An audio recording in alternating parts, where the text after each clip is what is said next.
अस्सलाम वालेकुम, आप देख रहे हैं के न्यूज़ HD। मैं हूं हारिस अली शाकिलानी। चलते हैं आज की अहम खबरों की तरफ। ताज़ा तरीन खबरों के लिए हमारे साथ रहिए। रुक करेंगे साहिवाल का। डिप्टी कमिश्नर साहिवाल शाहिद महमूद ने कहा है कि मुआशरे की तरक्की के लिए ज़रूरी है कि ख़ानदान छोटा रखा जाए ताकि बच्चों को तालीम, सेहत और दीगर बुनियादी सहूलियात मुहैया की जा सकें।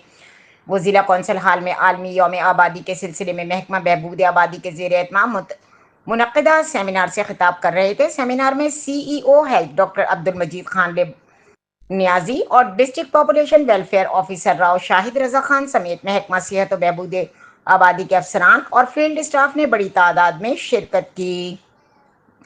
डिप्टी कमिश्नर शाहिद महमूद ने कहा कि बढ़ती हुई आबादी के बायस आम शहरी तक बुनियादी सहूलियात की फराहमी मुश्किल हो गई है, इसलिए ज़रूरी है कि आवाम में फैमिली प्लानिंग के बारे में शऊर पैदा किया जाए।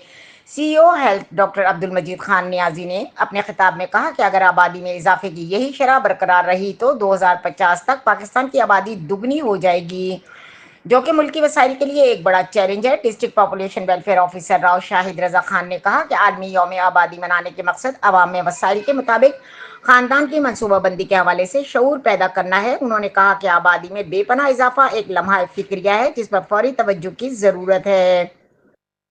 तकरीब के अख्ताम पर मेहमानान गिरामी को यादगार शील्ड्स भी पेश की गई। इस मौके पर आगाही वॉक भी की गई।